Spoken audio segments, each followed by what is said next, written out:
Hello, everyone, and welcome to the newest episode of the Theater Enthusiast podcast. As always, my hot priest candle is lit. I will have to buy a new one soon, and I am drinking out of my hot priest mug. I am very excited about our next guest. He is an Emmy nominated. He is a Moon Man winning, MTV Music Award winning choreographer, director. You know him. You love him. My new BFF, Jeffery Page.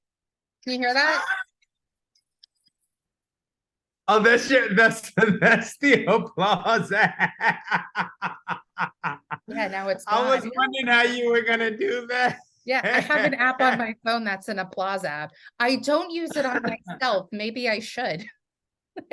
I No, just I thought you like had some kind of situation inside of Zoom where you were gonna no, like hit a button and it was no, gonna like applaud. It was I'm like not your that high phone tech. is. No, I Oh should my have God. that. I mean, I don't even know how to edit a podcast, so me having an applause button is not going to be a thing, but it's on my phone. So we have, but at least you got all the cheers. Hello.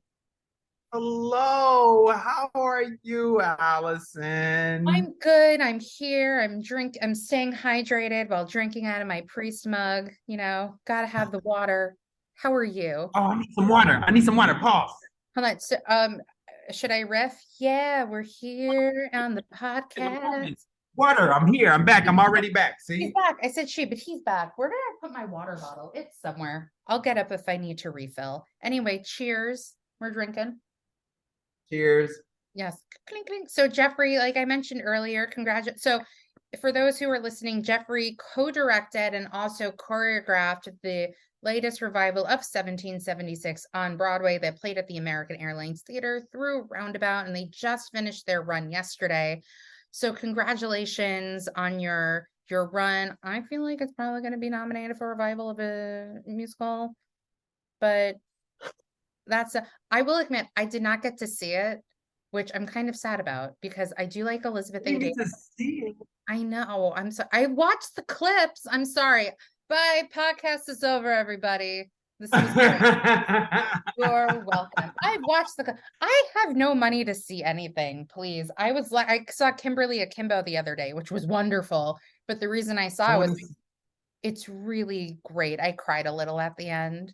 I wouldn't be surprised if Victoria Clark like wins the Tony because like you kind of forgot that she was a woman of her age she's playing a 16-year-old who, yeah, she's incredible. The whole Oh, cast wow. is incredible. Yeah. It's just like a really wonderful, like heartfelt show and it's funny. It's really great. And the supporting characters are great. Well, I told you that I'm away in Rochester right now Yeah. directing Misbehaving Mhm. here at G Performing Arts Center. But I want to see Kimberly Akimbo. Janine Tesori is a very dear friend of mine. She's a mentor of mine. Yes. So I want to see it. So when I get back, I like that's on my list to see. Yeah. So I can't wait. Yeah, that was on my list, but like the top of my list, I am dying to see Some Like It Hot. I hear Oh, it. I just saw that before I left. I saw it before I left. It's good. Oh my Yeah, God, it's good. I did not know that it was gonna be as good as it was. yeah. I I, mean, you know, yeah, at first I thought it was just gonna be like like a remake of an old, Broadway, yeah, the classical golden era thingy.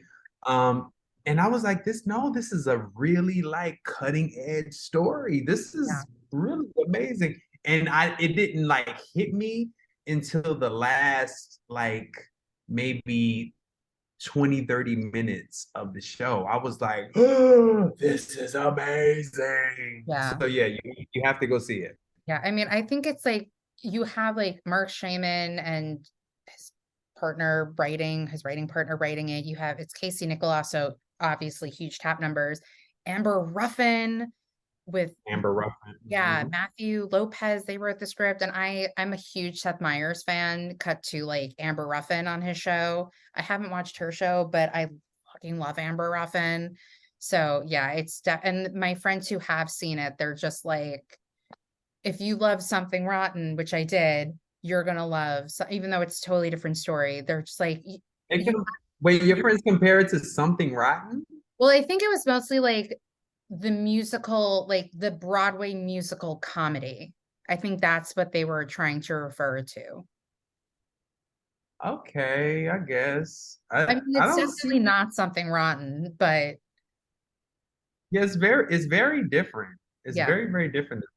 Well, But okay, I'll I buy it. I haven't seen the show, so I don't know.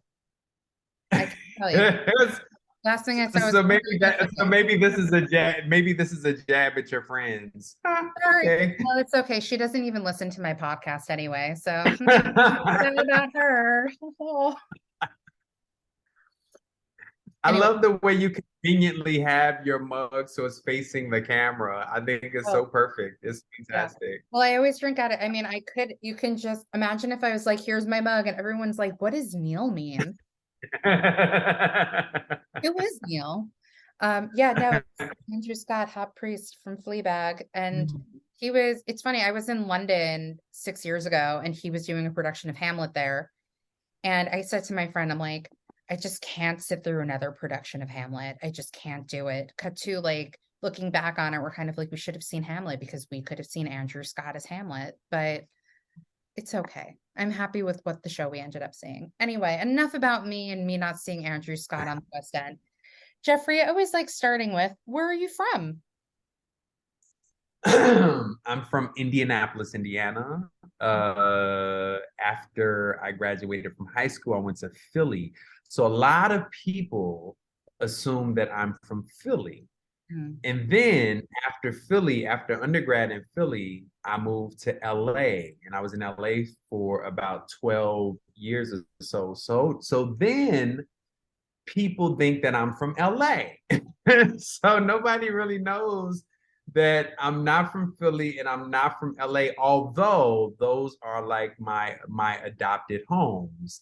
Mhm. Um, and then after LA, I've been coming back and forth to New York for years. So people always kind of think that I'm from New York. Like whenever I go down south, they're like, "Oh, you're a New Yorker." But New Yorkers know by the way that I talk that I'm definitely not from New York. So I'm from Indiana. So Indiana, Philly, LA, New York.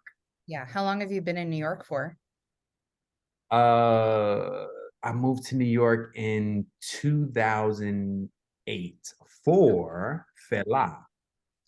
Well, Um, according to Sex in the City, if you've been in New York for 10 years, you're officially a New Yorker. So welcome and hello. I am in, thank you. I guess I am a New Yorker. Thank you very Yeah, much. you're welcome. So let's go back a little bit. So you're from, oh my God, my brain is dying. Indianapolis, Indiana. No, Yes. Indiana. Yep. Okay, great. Great. I just like immediately that song from the prom came in my head. Note to self, don't be gay in Indiana. The song that popped into my head when I said Indiana. Um, so what so growing up there, and then you ended up going to school in Philly, but what got you interested in dance and performing and all of that stuff? I was always that that boy. I was always that boy. I was like my family, I come from a family of engineers. My father's an engineer. All of my brothers are engineers. I have four brothers, so it's four boys. And all of them are engineers. My mother is a social worker. She has a organization that does a child care placement in people's homes and whatnot. And so that has never been what I wanted to do. Like I've always been like the weird artsy fartsy dude. They had this competition in Indiana. It was called Star Quest, and Star Quest was a part of this big summer celebration with Indiana Black Expo. It was like this big black festival in Indianapolis, and it was like a season of Star Quest, and all of the dance companies, like hip hop dance companies. I'm talking when I say dance companies, I mean like kids on the corner who were just kind of forming a little group to say, "Ooh, we're gonna compete in Star Quest this year."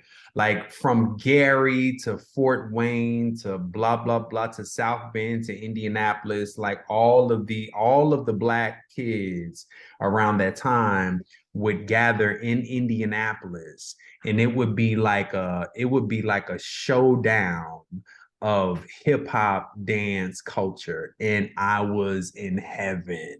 I Wow. was a little hip hop boy. And one day I was walking down the street, and I saw a placard, like a flyer that said tryouts for dance group. And in my mind, I was like, oh my God, it's I will definitely want to join the one of the hip hop dance groups. So I went, and baby, it was not a hip hop dance group. It was an African dance children's company. And I was about 9 or 10 years old at the time. I was the only boy. And I went, and I liked it. I really liked it. It was pretty cool. So like in between baseball practice and in between football practice and basketball practice and karate and yada yada yada, I would like sneak in and go to dance practice. And I was the only boy for years and years and years. I was the only boy. And that just grew to a bigger obsession with dance, and I ended up like making it very serious. I ended up going to the High School of the Performing Arts, and I ended like it just became a thing. I went to Africa. I started going to Africa when I was 15 years old. I had a dance company by the time I was 16 years old in Indianapolis. I had a children's dance company made up of around 85 children. And then I had an adult dance company that would tour Indiana to like different banquets and weddings and, like little small events and whatnot. And I would pay people. I was like 16 years old. That's And so that's kind of how I yeah. got into the world of the thing. And then I joined a theater company called Asante Children's Theater in Indianapolis, and got heavy into theater. So it was simultaneous for me. It was dance and theater was like a thing. Mhm. Um, Went to the University of the Arts in Philadelphia to major in dance, and then I went to LA to do the thing, and that's kind of the short that's kind of the super short story, but that's how I got into it. Yeah, so you went to school for the performing arts in Philly, like you mentioned. So what made you decide on LA as opposed to New York Um, hmm. or elsewhere, I guess you could say? Well, the school that I went to, University of the Arts, they trained like dancers to like go to Ailey. They trained dancers to go to like Complexions. They trained dancers to go to Philadelphia, to like really prominent concert dance companies. Mhm. I had a friend who lived in LA, Chris Brown. We called him Eclipse. And I went out to visit him just because I was like, I want to check this out. Um, while I was out there, I this is while I was in college. I got so many stories that I completely forgot about. While I was out there, That's what it was I'm like here doing. for, to bring them all back to the Yep, surface. baby, you are bringing them out to the surface. Mhm. That's While why I these was out podcast there, recordings sometimes get very long, but we're going to keep it short today, so don't worry. mhm, while I was out there, I think it was Missy Elliott who ended up having an audition, and Fatima Robinson was the choreographer. Mhm. And and like my friend was like, Jeffrey, like, you should go to this audition. And I was like, sure, I'll go. And I went. And like I got it. Like I got it. Fatima gave me like she like pulled me aside out of like hundreds of like professional dancers. She pulled me aside and she was like, who are you? I have never seen you before. Here's my personal phone number. like, please keep in touch, if you want the job, But I couldn't take it because why? I had to go back to school. I was only there for like the Christmas break or whatever. Yeah. So when I got back to school, like I kind of caught the bug. I caught the bug and I was like, I want to go to LA. I completely forgot about why I wanted to go to LA. It was that audition. I was like, this is amazing. The sunshine and the culture around dance, and everybody was fabulous and everybody had money, as opposed to, East Coast culture where everybody seemed to be broke. Everybody was like, like in Philly and New York, it was just like I feel like it's, in my young mind, I was like, everybody's scrounging. But in LA, people were like living. Now I have a new perspective of what that is right now in my adult age. But me as a kid, I was like, I'm gonna go to LA because I want to thrive. So I went to LA. So that's why I went to LA, and I ended up staying for a very long time, and I did a lot of stuff out there. I met a lot of people, made a lot of friends, and that kind of put me on a particular path.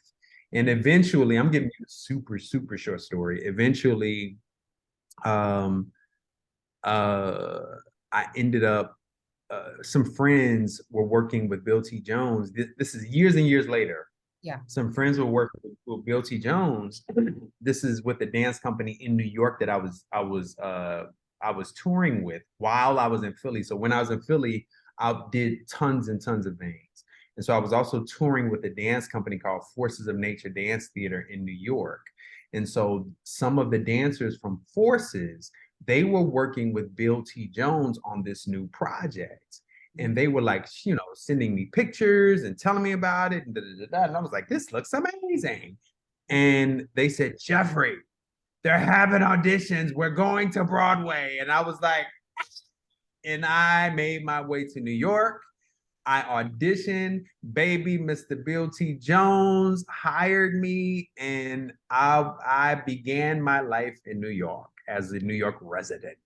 So let's talk about this project that Mr. Bill T. Jones did, and I conveyed to you before we started. So you were in the original Broadway production of Fela, which I told you I saw, and it was like you didn't. I think at the time there was really nothing like that on Broadway, or I hadn't really like seen anything like that. And I've been seeing shows now for years, not to age myself. My birthday is next week and all. Um, but yeah, no, I was telling you, I did standing room with a friend of mine, and I was like, this show is incredible, but I just don't know if I could sit through it again because it's very impactful. It was very moving. It got you in ways that you didn't really expect it to get to you at certain points. And I just, like I said, I can't see this show again. And it's not in a bad way at all, but it was really spectacular. And I totally forgot that it came back to Broadway. But when I was researching, I'm like, oh yeah, it came back. So yeah, but talk about your experience doing Fela, because again, that show is just so different than like anything. And I not to like they like carried like certain pieces to the stage at the end of the show, I remember. And like the projections of what happened to the women, like, yeah.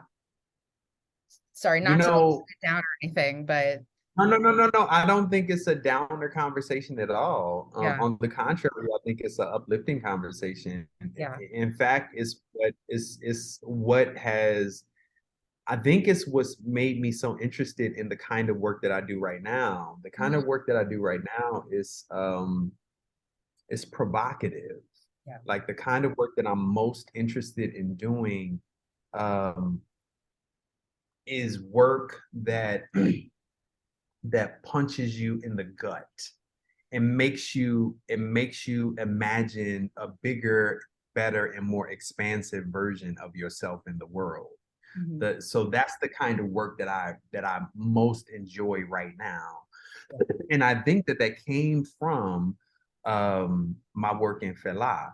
Of course, you know, before I came to Fela, all of my work in LA with Beyonce and with all of those folks out there, that also helped to kind of inform me of where I was and what I wanted to be. But I think it was the work, with Bill T. Jones and Fela, like, this hard hitting work. It was meaningful. It felt like this was more than a Broadway show. It felt like this was a piece of art that belonged at the MoMA. It felt like it was something to be looked at and studied. It felt like it was something that jumped into you and rearranged your internal furniture. And I liked what that meant. I liked being a part of that. I liked the process. I liked the depth of it all. And so that was a really, really magnificent time for me. I was young, and I was hot-headed, and I was dumb, and but I was impressionable. But weirdly, I had a lot of experience when I came to Fela. Like I already was Emmy nominated. I already had worked for several years on numerous television and film productions. I've already was with, several big megastars for years. So when I came to Fela, it was yet another thing. But I already kind of had experience, but I was still dumb. I was still young, and I was still dumb. I thought that I knew it all. At the time, I thought that I knew it all, but I did not. I absolutely did not. Do you And find so that, thus, sorry, go ahead. go ahead. Do you find that, because I think it's important to note, because like I mentioned, like my main goal of the podcast is for whomever is listening and wants to get into the industry, gets an idea of like different perspectives and their stories and, advice, whatever. Do you think that, for young performers, that could be a challenging thing where you come into something like, I'm so great, I'm so this, and you were saying like, I was dumb at the time, I didn't, know. Do you think that is something that people should watch out for? They should just always be open and learning new things, not saying, I think you know what I'm saying. Yeah, I know what you're saying. I think that we're in an era Mhm. where people are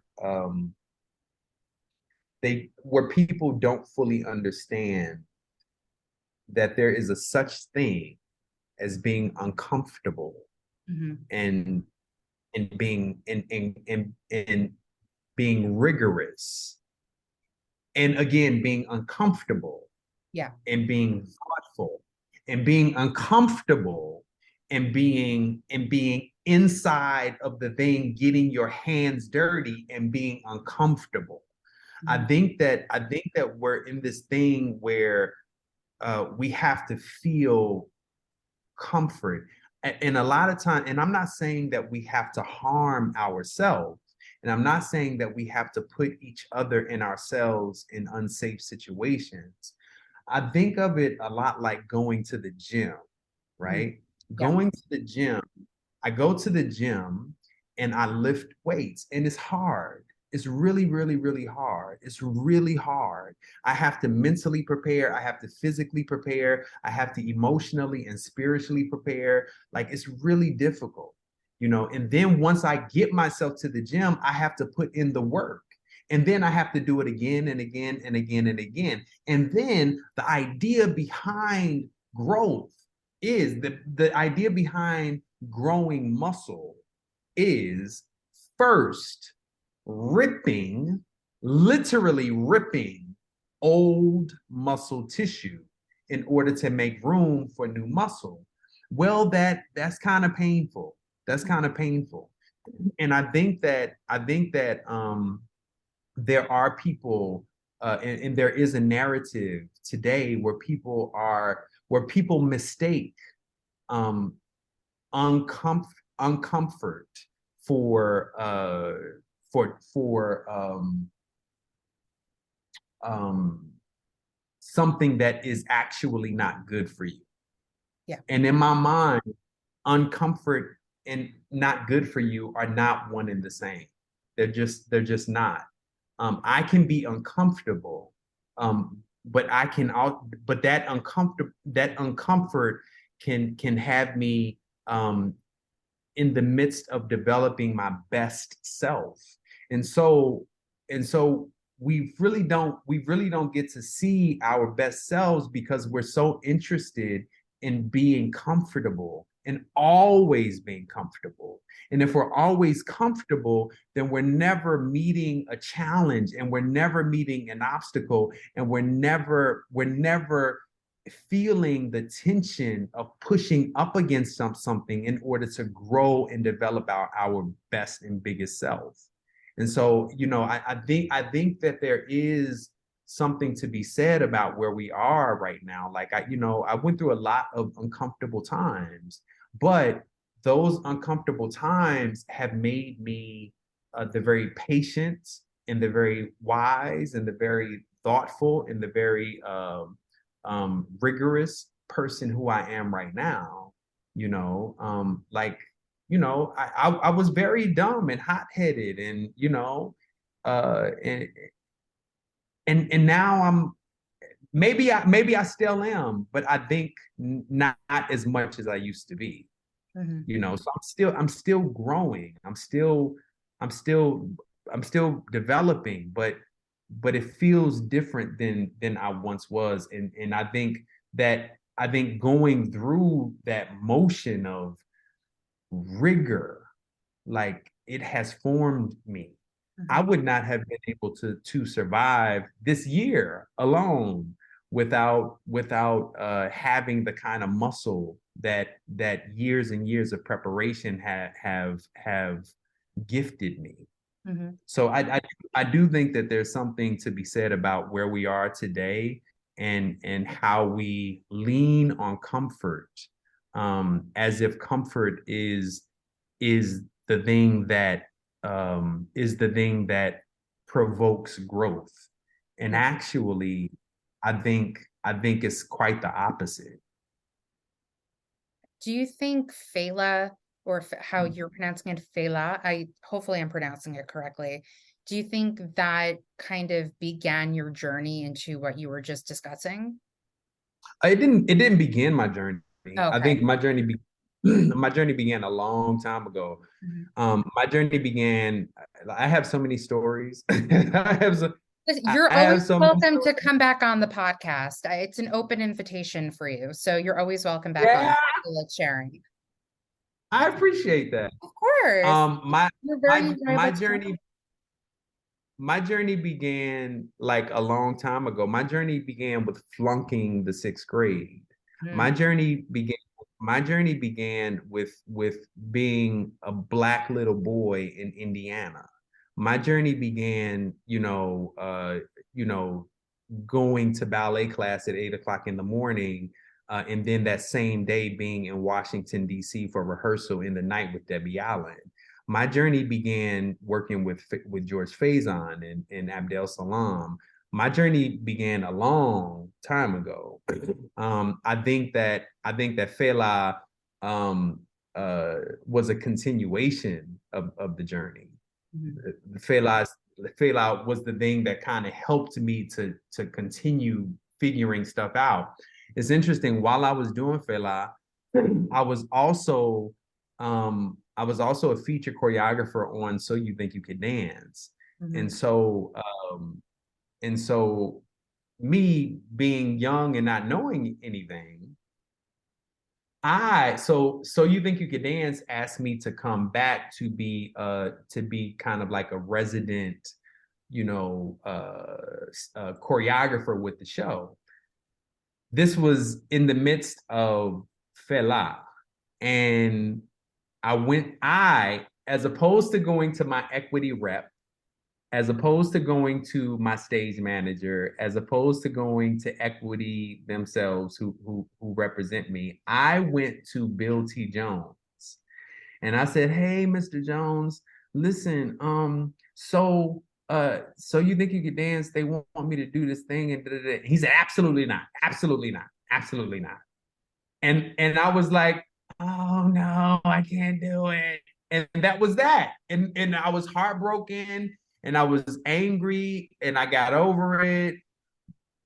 But like stupid me, I didn't know that he was not the person that I should have went to. You know what I'm saying? Like I could have went to my equity rep. I didn't know that equity and SAG had a relationship Yeah. that would that would benefit these kinds of situations that I was in. I had no clue. I had no clue. So, little stuff like that, it has been a learning experience and it's all been a part of the journey. Every single bit of it has been a part of the journey. Yeah. So before you talked about your time in LA before your journey to Broadway with Fela. Hopefully am I saying it correctly now? Fela. So I'll teach you how to say it. Oh, So think of French. okay. Think of the way that an E is pronounced in French. It's pronounced eh. Fela. And the A is pronounced AH, like ah. Feha. Yeah, I can't do it. So no, yes you can. Yes you can. So the pronunciation is Fela. Fela. Yes, that's correct. Thank you. I never was able to learn a language, so thank you. I appreciate that. You're Um, welcome. so because you said you worked with many known people before, like beyond, like, because I told you, I'm like, I want to talk about this. So before we get more into your theater stuff, I want to know, like, where in the trajectory did Beyonce and Mariah Carey come in? So Mariah Carey came in pretty late. Hmm. Mariah was more recent because actually my very dear friend Anthony Burrell was her creative director at the time. And so while he was her creative director, he asked me to come in and help him in his role as creative director. And he asked me to help him he asked me to help him out with the tour and staging and organizing the tour. So that was my work with Mariah Carey. So that was much later. Yeah. Beyonce, I've been working with Beyonce for probably about 14 to 15 years. Mhm. So Beyonce was like towards the beginning of my trip of my journey in LA. Um, Can I I've ask you, how did like, and I don't want to say like audition, but like, how did the journey of that start? Because your career is so interesting where, you're doing theater, but you're also working with these very well-known musicians you're working with. So you think you can dance, all of that. So getting to the aspect of like, I guess, the LA side, like how did Beyonce come into your life, I guess you could say?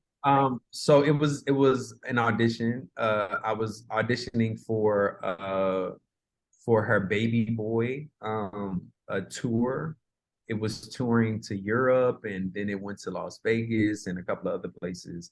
So I went into this audition um and I got the audition, out of like hundreds and hundreds of people audition. I got the audition. I got the job. And so I was now touring with Beyonce, and sometimes Solange would join, sometimes the rest of Destiny's Child would join. But essentially, it was with Beyonce.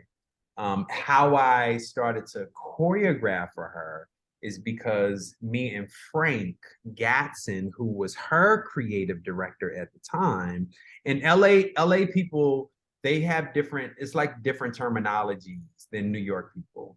In LA, when a person says creative director, what they actually mean is like artistic director. In New York, we would call it like an artistic director or like a director, right? In LA, they call it like a creative director, especially in the music industry. So Frank was her creative director, and I became close friends with Frank when I got the job, when he hired me. And I'm not gonna say the name of the video. I'm just gonna tell you what happened. Okay. She put out she put out a video, and I was like, this. I was like, is she trying to do African right now?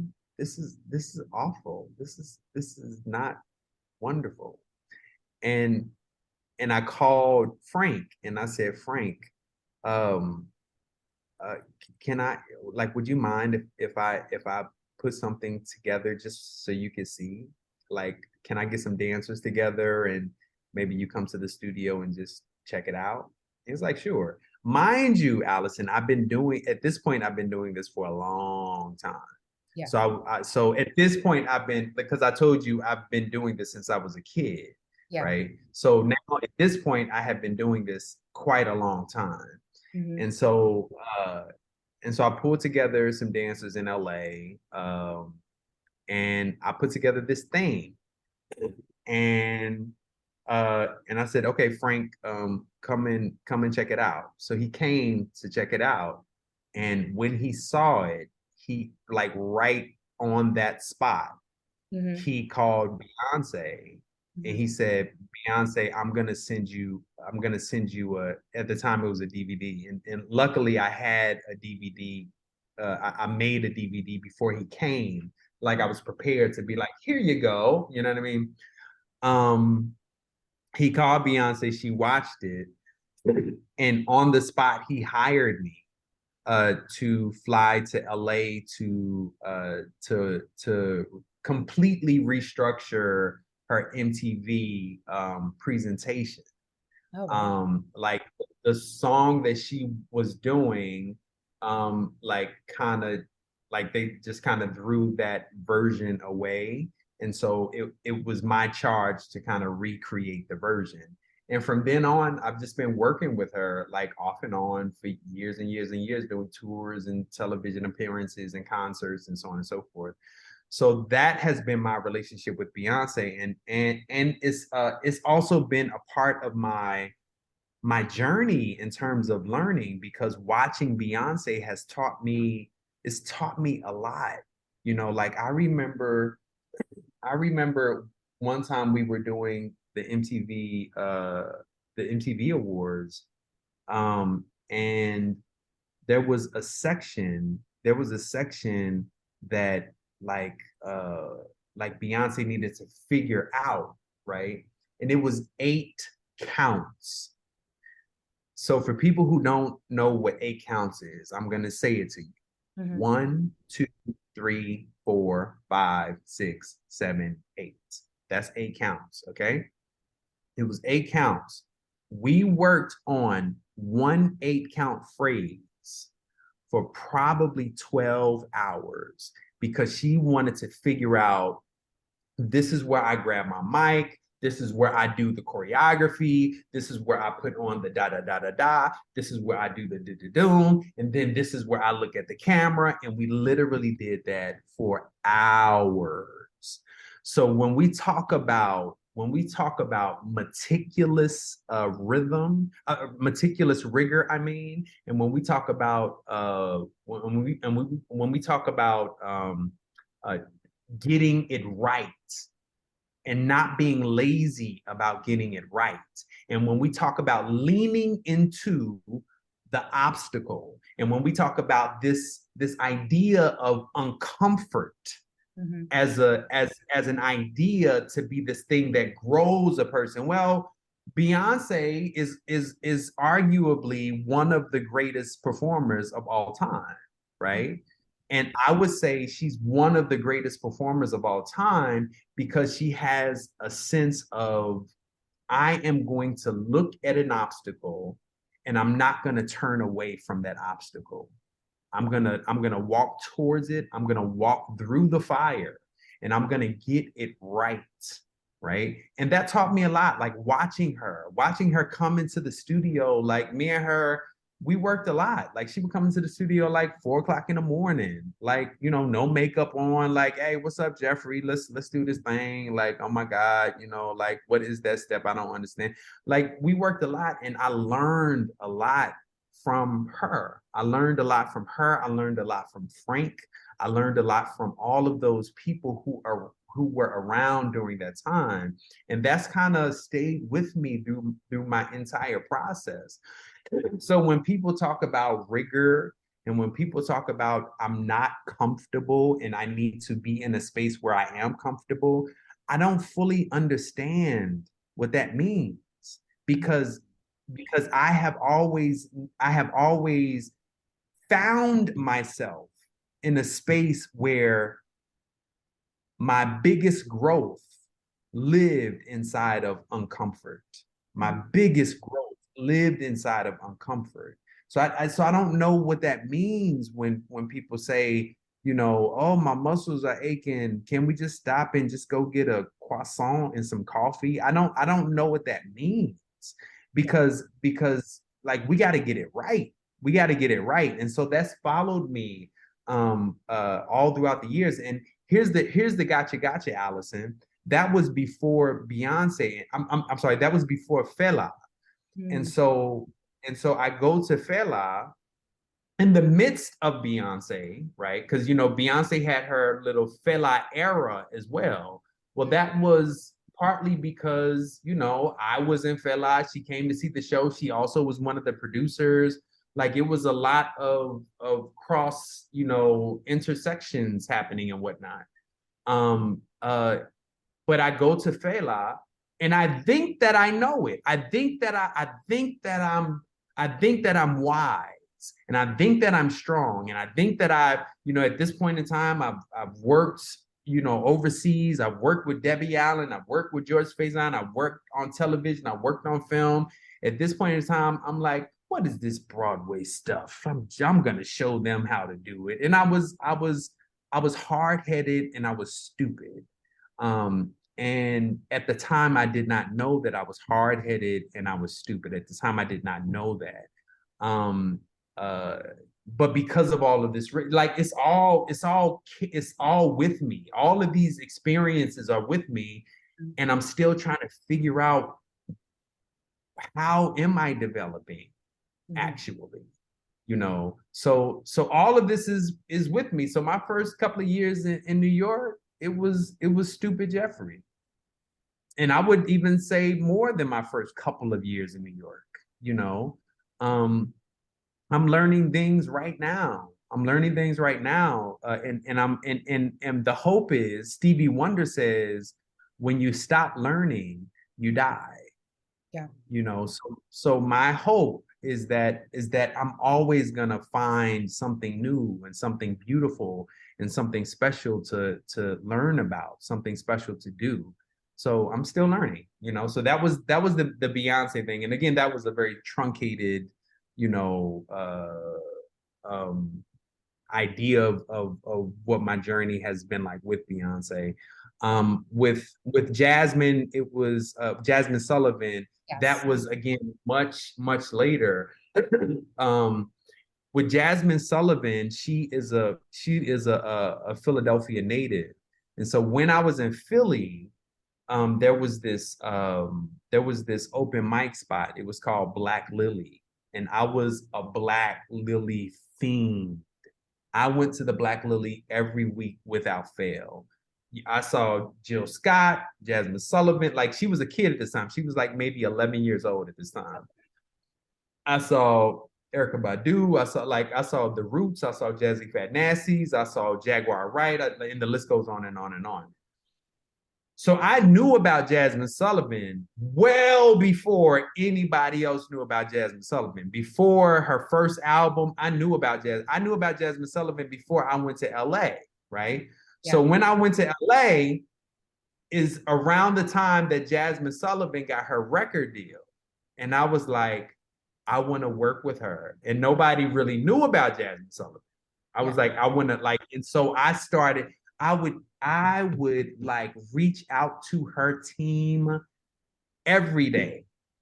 Hey, hi. Cause she didn't know me. I was just like this stupid little kid, in Philadelphia. I was a fan, but she didn't know me.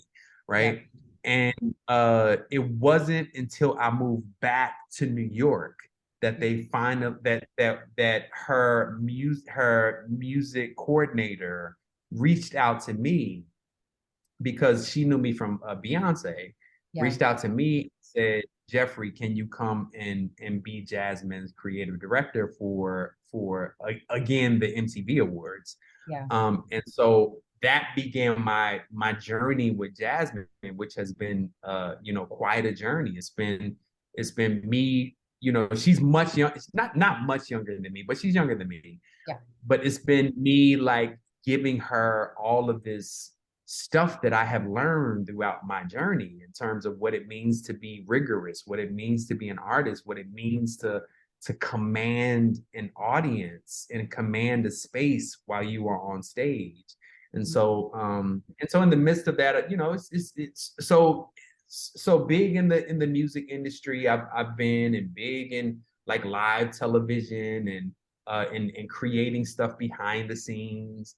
Lots of kind of film stuff and choreographing little stuff that my name is probably listed under the caterer's name in the credits. But that's been my journey. Like this has not been a situation where it's like, oh, wake up and then I do the thing. Yeah. It's so interesting. It's so interesting coming to New York. People especially with 1776 being my directorial debut on Broadway. Yeah. People assume that I'm a newbie, but Mhm. I've actually been in this thing for a long time. Like Violet, I choreographed Violet with Sutton So I Foster. wanted You to know, talk about that because you were talking about like your journey and how everything taught you. So you go from Fela and then here you are now choreographing another roundabout production revival with Sutton Foster. So how did Violet come into your life? uh, Allison, you are making me remember these things. Well, it's a journey of your life. No. I got it. It's funny, right? Because my agent at the time called me and said, Jeffrey, can you do this job at New York Theater Workshop at Dartmouth? Mm-hmm. And and I'm in my like LA mind where I'm getting money. Yeah. Like I'm making bills, like, and they talking about like $200 for like 3 weeks, 3 or 4 weeks at Dartmouth. And I was like, $200? I was like, I'm not doing that. And my agent said, Jeffrey, this is something that you should do. Like you should actually do this. So I was like, okay, fine, I'll do it. And I met Lee Silverman during my time at New York Theater Workshop at Dartmouth, and I was like the big humorous guy who kind of pulled everybody together. I was the loud mouth who was always cracking jokes and making everybody laugh and talking to everybody. And Lee Silverman, after I got back to New York, she called me and she said, Jeffrey, can you choreograph the show for me? Like she literally said it like that. Can you choreograph the show for me? I was like, sure. What is it? She said, well, let's go have some coffee. And we're talking and she's telling me about the show, like, it's the show and blah, blah, blah, blah, blah, blah, blah. And I'm like, great, wonderful. We're gonna do it. Great, wonderful. And I'm like, boom. And then I said, so what city is it in? Like, where is it at? You know what I'm saying? And she's Yeah. like, oh, it's on Broadway. And I was like, oh, it's on Broadway. Oh, wonderful. Like, oh, got it. Understood. Right. So that's how I got Violet. And that was a magnificent experience. And that's how I built my relationship with Brian Crawley. That's how I built my relationship with Janine Tesori, Lee Silverman. I had a wonderful experience with Sutton Foster and her doing that production and that entire cast, Annie Golden. That was another wonderful experience. And the interesting joke that I often make about that experience is the difference between white theater, and I put in quotation marks, white theater and black theater. Yeah. Black theater, like, you know, you might get cussed out.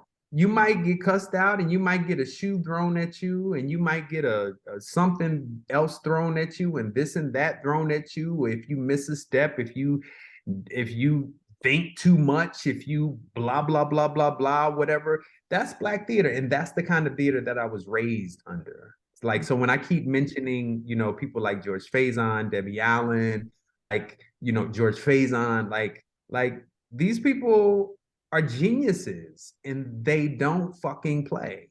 Like, Yeah. they don't fucking play, right? And then I go to white theater, and they're like, like, it was just a totally different experience.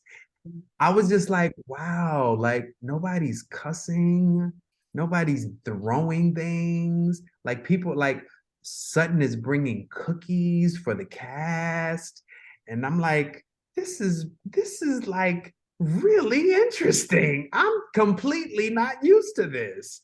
And it was a phenomenal experience. And that kind of led me, like, my relationship with Lee Silverman, my relationship with New York Theater Workshop, kind of led me to this idea that I really want to go to school for directing. Yeah. Um, while I was in Fela, I got into NYU for dance. But then I turned it down. I got into NYU master's program for dance. But then I turned it down because I didn't, you know, I couldn't sustain doing Fela and doing the dance graduate program. But now I'm at a point in my life where, like, okay, I keep hitting a glass ceiling. People keep asking me to do things that I feel is a little beneath what I want to be doing. And and I wanted people to see me in a real way. And so it's interesting because I made the strategic decision to step away from Black stuff, right? I made a very strategic decision to disassociate myself with with Black stuff, because I'm Black enough, baby. I'm Black enough, and I'm gonna carry it wherever I am. So it's weird. I made this decision to do Shakespeare, and to do Chekhov, and to do Brecht, and to do opera. I made the decision to go to Juilliard, to go into the opera directing program at Juilliard. Like, I made that decision, right? And then people started seeing me as something else, which was really interesting. And now I think I've come back around to where I'm like, yeah, but who I am is that same little boy who does African dance and hip hop. That's who I am.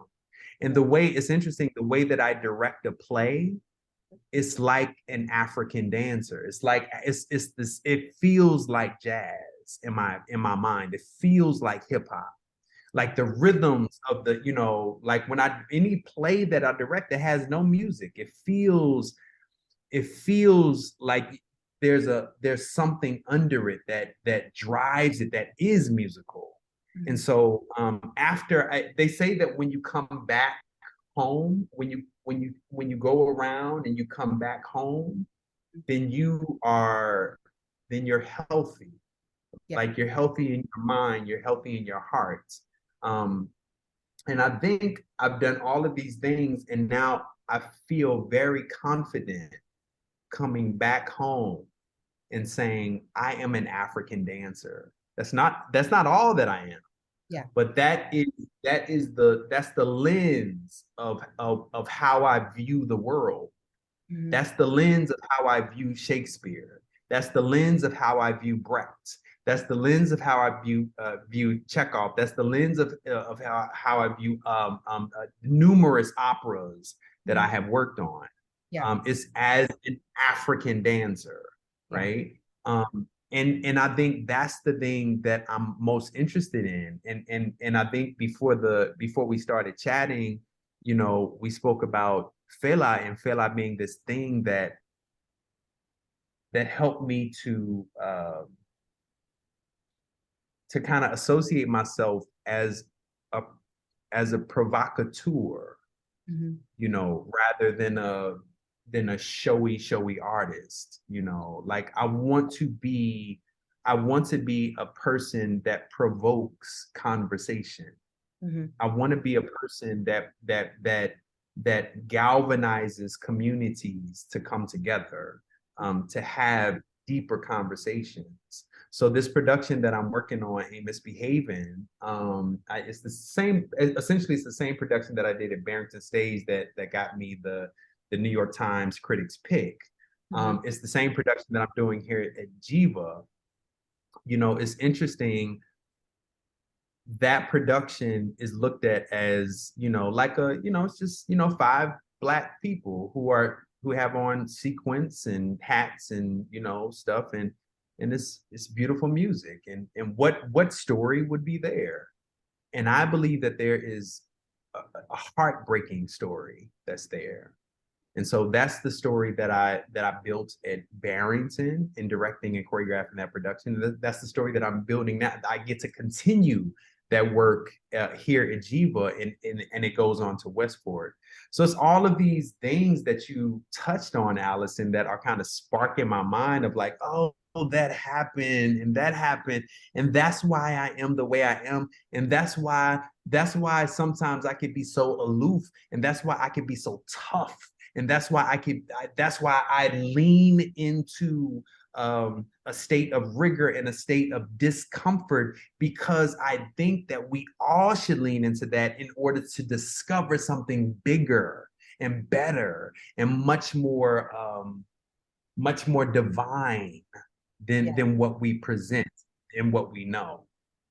Yeah. So I want to, because we only have like a few more minutes left. Just want to touch upon 1776 very quickly. How did that come into your life, and how did everything you just say play into co-directing and choreographing that show? I feel like I'm talking your face off. Please I forgive me. I no, it's fine. I'm just sitting here. I'm like, this is so interesting. I like hearing the story and what they say, and that's a part of the podcast. So I'm here for it. Anne Bogart, who is a mentor of mine, she runs the directing program at Columbia, where I went. Anne Bogart, she had this class called Visiting Artist, and Diane Paulus came to Visiting Artist. And you know, when I went to grad school, I was the dinosaur. I was the old dude. You know what I'm saying? Like I was the old dude with gray hair in my chin, and you know, I was, you know, with a bunch of young folk, you know, who were going out and drinking beer, and like I did that shit. I did that shit when I lived in LA. I did that shit when I lived in Philly. I did that shit. Like I did that shit years and years ago. I did that shit in Paris, and I did that shit in Germany, and I did that shit. Like I'm not interested. Like it's like, you know. So I was the old dude that everybody would be like, "Come on, Jeffrey, let's go and hang out." Right. So I was also the one who would ask, you know, all of the stupid questions, and and I would be the one to provoke, you know, and this is not to downplay the rest of my cohort. They also taught me a lot. But I was definitely the one that you know, I just kind of felt like I'm here for a reason. So let's make this work. Like I'm not here to play no damn games. Like I want to know what I want to know. I want to meet who I want to meet, and I want to get the hell out of here. Yeah. And Diane Paulus came, and I was being me. I asked questions, and blah blah blah blah blah, and yada yada yada, and that was that. And maybe a year later, Diane's assistant sent me an email and said, Diane would love to have a meeting with you. So me and Diane met, and Diane originally asked me to be her associate director. Mm-hmm. Because I've been around Broadway and I know where Broadway is. You know, I know that choreographer ranks higher than an associate. So I said, "Do you have a choreographer?" And she said, "Oh, I'm having some meetings. I'm having some meetings with some folks right now." And I said, "How would you feel if I threw my hat in the ring?" And she said, "Oh, you're a choreographer?" And I was like, "Psh."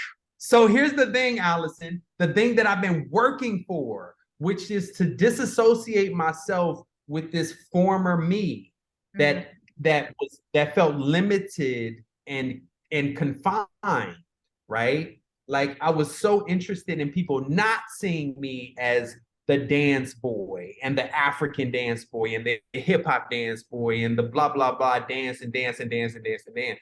And now I made it happen. Yeah. She's literally saying to me, "Oh, you're a choreographer? I didn't know that." Like, what kind of little thingies have you choreographed? Like, can you send me your little videos, right? And I was like, sure. I mean, I have a whole fucking MTV award and I'm Emmy. So yeah. So I go home and I send her, I completely flood her inbox with videos from years of professional work. And she's like, "Oh, um, so we go through that. She asked me to put together a little thingy for the producers. I do that. And she calls me. She says, I would love to offer you the position as choreographer." And that was that. And so now I'm choreographer. I'm super excited. So now this is my second Broadway show that I'm choreographing. Mm-hmm. And then months later, after we are kind of working together and we're figuring out a groove, and and it's enjoyable. We're enjoying our research and we're enjoying all of this other stuff. She then comes back to me and she says, "Jeffery, how would you feel if I wanted you to be my co-director? So not associate, but if you like, would you think about that? If could you do the co?" And I was like, "Hell yeah." I was so excited. I was so excited. So now I'm co-director and I'm also choreographer. Which I could have never imagined that. And for Diane to take that leap of trust in me, because co-director means that I can officially argue with her. I can shut ideas down. Mm-hmm. I can say, I don't like that idea, and I can be the thing that kind of stops the whole process. It's very meaningful that she puts that kind of trust in me to say, I want you to be my co-director, because she doesn't know what she signed up for. Luckily, through the years, I have learned to not be stupid and not be an asshole. So it was a very, very, very, very good experience. It was a very good experience, and it's an experience that I will treasure. And so that's how I got to 1776. That's fantastic. So we're towards the end now. So I just want to ask some quick questions. What are your top going theater experiences that you've had? Like seeing a show anywhere, Broadway, off Broadway, not in New York, around the world.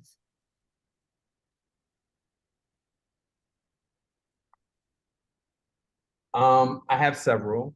Mm-hmm. I would say I used to go to Germany a lot, to Berlin.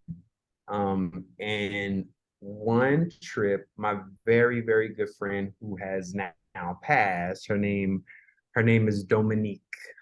And she's German, and I would come in town and she was like the sunshine. Jeffrey, come on, let's drink all night, let's dance, let's party, let's da da da da da. So one time I go to Berlin, and she's like, let's go to this theater. They have this show happening called I forgot the German name of the show. It's left my mind. Oh my God. I don't have any dramatic intent right now. But it was the Three Penny Opera. Oh wow. And it was the Three Penny Opera that Wilson, Mr. Wilson directed for the Berliner Ensemble. And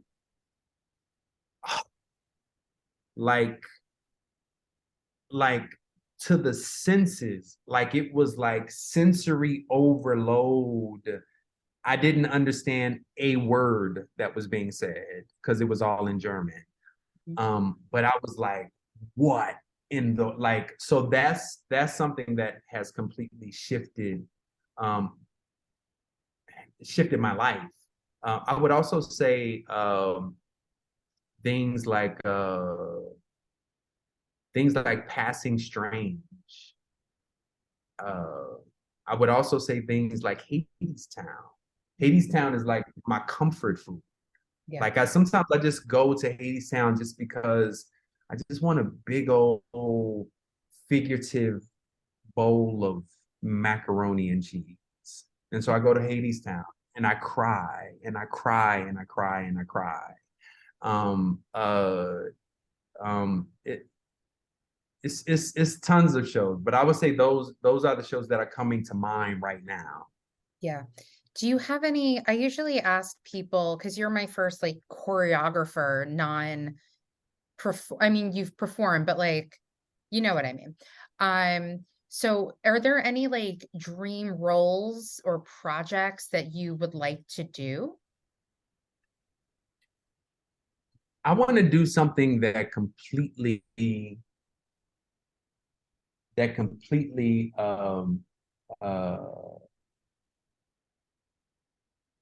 would disorient people's minds in terms of me being a Black man and doing a thing. But then I also want to provoke conversations. Yeah. So just to give you an example, like I would love to do Shakespeare's Winter's Tale. You know, I would love and turn it into a thing. You know, right now I'm being commissioned to develop Trojan Women as a blues opera by Barrington Stage, which I'm super excited about in the whole process. I did that show in college, and I ended up getting I have a scar on my chin from doing that show because there was a scene where I get pushed into somebody and my chin's like sliced open on their costume. Yeah, that was fun. But our choreographer was actually an African dance performer. So she used the African dance for the choreography of that show. So it was like a modern African dance for that show. So when wow. Yeah, I just remember like lying on our back and like doing something like that, and all of us having to like move across the stage very synchronized. But yeah, so I've done Trojan Women. So, yeah, that sounds amazing. Like I would love, like I read a lot. I would love to like, you know, take Michelle Alexander's Jim Crow and the new Jim Crow, sorry, and contextualize it inside of an old piece like the Bacchae. Yeah. You know, I would love to stage Octavia Butler, you know, one of her novels. I would love to do a Song of Solomon by Toni Morrison and reconfigure it for the Broadway stage. I would love to do, I'm not going to tell you this idea, but I would love to do a big meaty novel Yeah. and take the time to pull it apart and be inside of it. I would love to do stuff like that. I just think that I think that things that would again disorient and make people become a little dizzy and then focused in on like, oh my God, I would love to do that kind of thing. Listen, they turned a slither of War and Peace into a big Broadway musical, so I'm sure you can do something. And you can definitely do Winter's Tale at Shakespeare, so you have the rights. I feel like that would Yeah. be really cool at the Delacorte, just saying. Let's get the public theater on that. Put it in the universe, Allison. Put it in the Putting it universe. out there. All right, so let's do our Inside the Actors Studio questions. What is your Okay. favorite word? Audacity. That's a good one. What is your least favorite word?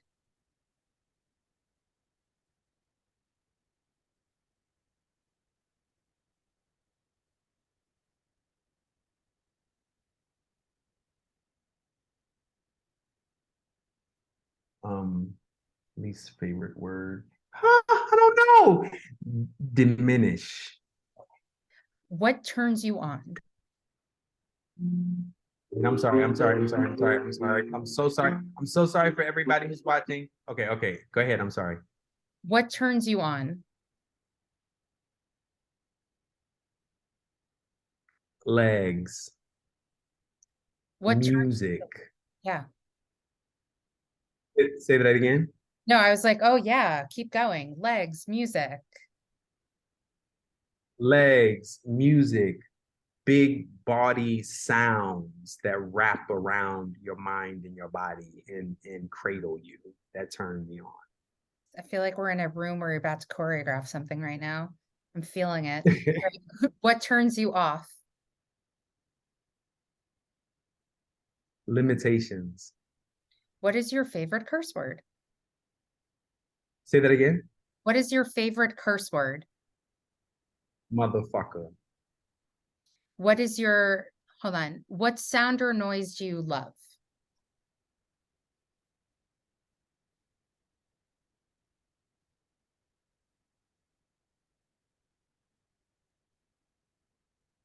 The sound of my mother's voice. What sound or noise do you hate?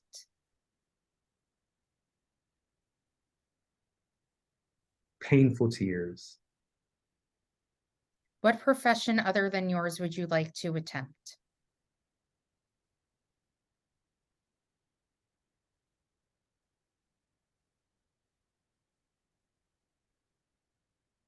Um, I would love to be a historian.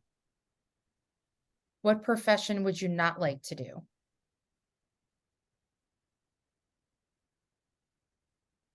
A cashier at McDonald's.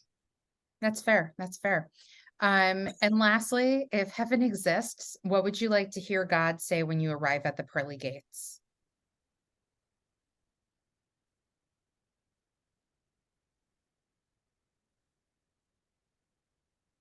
Welcome. Your time has just started. And then, as James Lipton would say, here are your students. Hello? No, I'm here. Can you Okay, hear yep, you're back. me? You're back. I know we Uh-huh. like lost connection there for a second. Well, this was fantastic. I think we're towards the end now. I know you need to like hop off soon, but Jeffrey, you are welcome back anytime because I know you have a lot more stories and I'd be happy to hear them. This is an open invitation for you to come on anytime you want to. I'm saying it live on the podcast, so whomever is listening will know that I said it to you. I'm going to stop recording, but you can stay on. But thank you so much for coming on to the podcast and for those listening. And anything else you'd like to add or say or ask or whatever? I'm super grateful for this time. Just to remember. Remembering is a remembering is a kind of an art.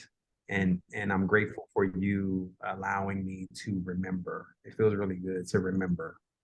Of course. Well, happy to hear all of your stories and thank you all for listening. I'm going to stop now.